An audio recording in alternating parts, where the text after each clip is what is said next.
All right, y'all. Day 2 of the electrical work. They cut the holes for the recessed lighting in the living room. I'm just checking everything out. The bathroom light is on again, and so is the room light. The room light is on again. I don't know why that's necessary, but here we are, I guess. All right, I'll close that. I mean, this is why we do this, right? It's interesting. There's a lot of holes going on over here. Check out these holes on the wall.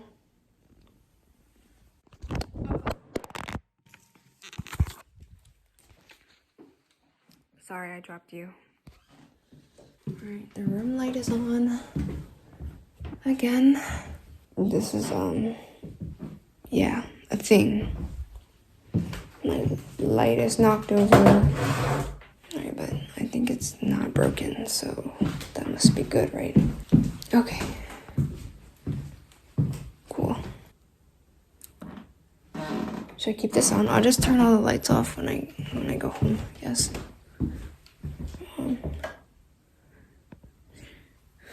Alright. But in here.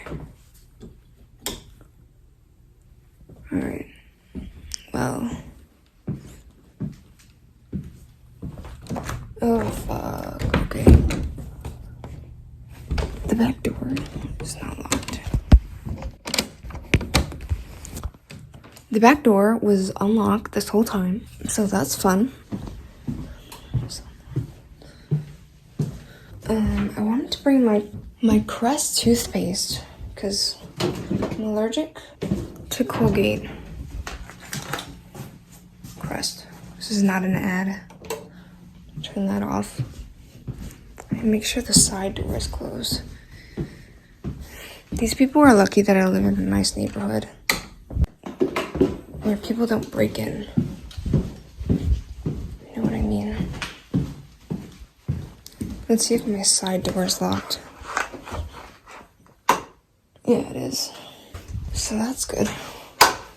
Is the kitchen okay? It's okay.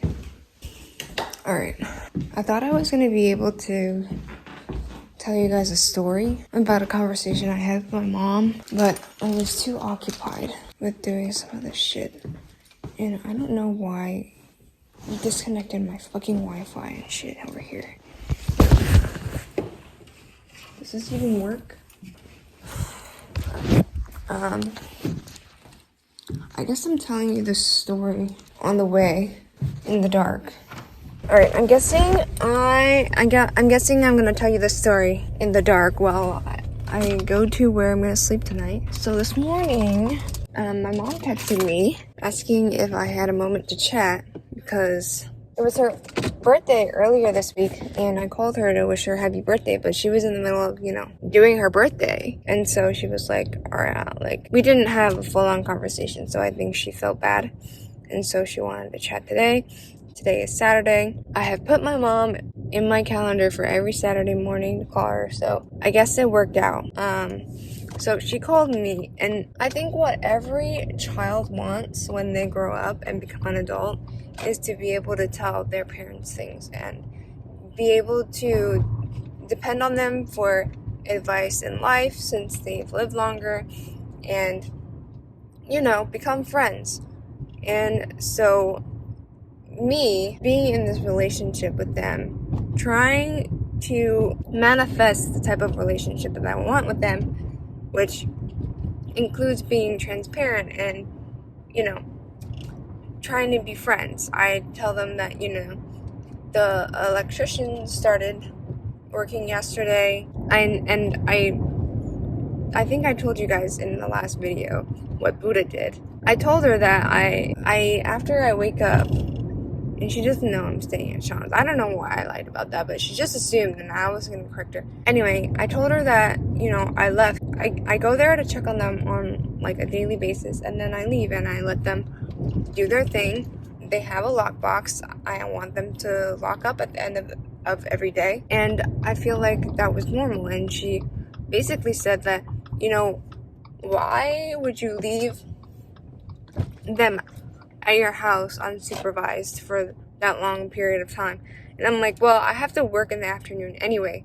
So what's the difference? And she was like, well, if you stay there in the morning, then there's less time that you're leaving them to be unsupervised. I need to pause this video for a second. What I was saying is, I don't know. She was like, well, I wouldn't feel comfortable leaving them by themselves. Like, I've never done that. Well, Mom, you were retired the whole time. You didn't need to work anymore. I still need to work, all right? I still need to make money because I'm not rich and I haven't done my thing yet, all right? I'm still trying to build my wealth, okay? I'm sorry I'm not in your situation where I can just be at home all day and just, watch the workers do work and supervise, all right? And I don't know. It made me second guess myself and second guess my decision and my discretion about leaving them and doing what I thought was best for my situation in terms of Buddha safety, in terms of the worker safety. And she made me second guess myself, and I did not appreciate that. And what I realized later, I was talking to Foxy about this. What I realized later was, if somebody's gonna do some, I asked her, do you think it was wrong? Do you think it was the wrong decision to leave them there by themselves? And I asked her that. And she was like, no. And she was like, why, or whatever. And I told her, what my mom said. And she was like, well, if somebody's gonna do something bad, they're gonna do it whether or not you're there. And I think that's true. And these guys kind of proved themselves yesterday when they locked all the doors. They didn't lock all the doors today, but they locked all the doors yesterday.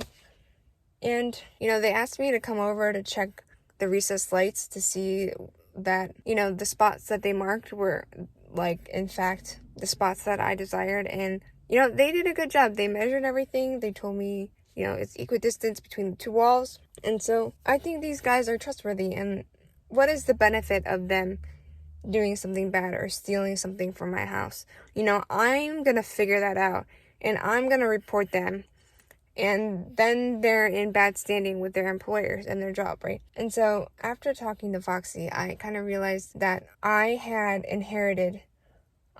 taken on my mom's anxieties and fears about, having strange people work in my house and them having, access to my house basically all the time because they know the lockbox code. And I realized that in this situation, and maybe this has been happening this whole time, my whole life, where I've just been scared and anxious about certain things, and it wasn't even my own fears or my own anxieties. It was my mom's. And am I still living my life being scared of things and being cautious? Not because that I'm scared and that I'm cautious and that I'm skeptical, because I have a voice in my head. That's my mom's voice that's in my head telling me these things, but they're not really what I truly believe myself. And so that was my revelation for the day, and I hope that I in the future will be able to separate myself from her. This is a common theme that I'm doing, I guess.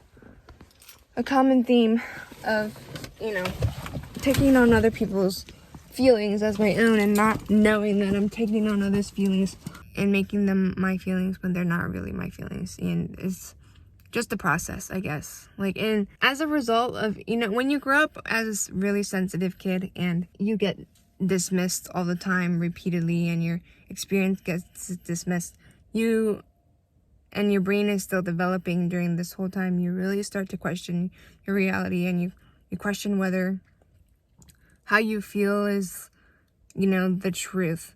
And this is just a result of growing in that environment, and it's taking a long time to undo that. It's every day, it's an effort to undo that mindset. And so I'll keep doing it until I die. And hopefully I won't do this to my future kids as well. That would be very tragic. Okay, I've been sitting in my car and I need to go inside, and I haven't showered in like a day and a half or 2 days, so I need to go shower.